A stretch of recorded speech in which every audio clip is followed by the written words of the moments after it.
So greetings to my Wake Forest family. This Sunday is a really special Sunday if you haven't already heard. We can't wait to get back in the sanctuary. I can't wait to see you. It's going to be a real day of celebration. Yeah, it's just a time for coming home. And I was thinking when my brother and I were growing up in Roanoke, the whole neighborhood was our backyard. So often we'd be further away than my mom could yell to get us to come home. And so my mom did a really embarrassing thing. I'm convinced it scarred us for life. She had a whistle, and if she blew 2 whistles, that meant my brother needed to come home. If it was 3 whistles, that needed me to come home. So that was the way we found out it was time for supper. It was time to come home. Again, if I'm scarred for life, I blame it all on my mother, that she would blow whistles instead of calling me home. But I'm not going to blow a whistle this morning, but I am inviting you to come home. You know, there are a lot of studies that show and wonder if church members are going to return once this pandemic has been over. Predictions of 20 to 30%, sometimes even greater drop in attendance. So where on that statistic do you find yourself? Yeah, it concerns me that we might lose somebody, and I understand. Boy, hasn't it been nice that you could sit at home and watch the worship in pajamas. You could drink your coffee, you could have a paper in one hand and watch me in the other, and nobody's even going to know the difference. But I want to tell you, I am not made to be a TV preacher. I don't have a face for TV. My voice is not for TV.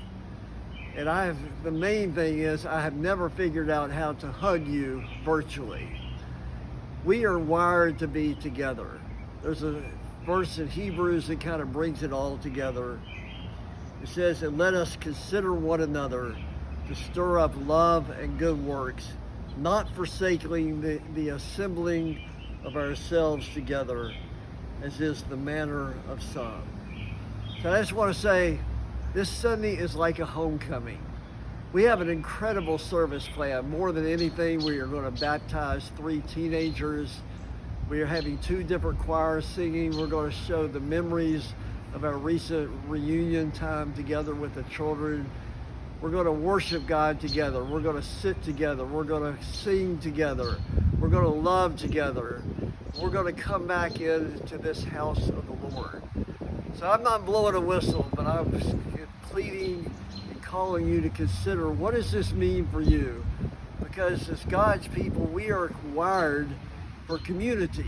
We aren't meant to be separate. There's no such thing as Lone Ranger Christians. We either do it together or we don't do it well at all. So get out from that couch, get out from wherever you've been, come back to the place that God is inviting you to. This is our place that is like home, and we are inviting you to come home. So you look up above, the people who built this place, they called it the house of the Lord. The Lord is inviting you to his house this Sunday. So I want you to follow my steps and come home. And here's what I'm hoping you'll do this week.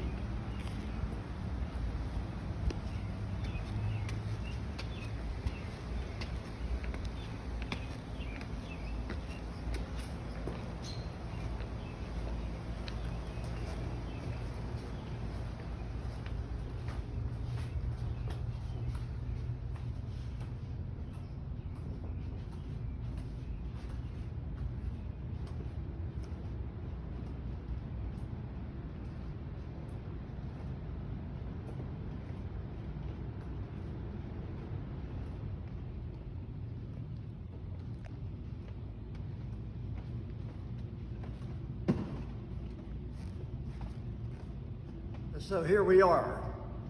I invite you, there's a place for you. So see you Sunday. It's time to come home.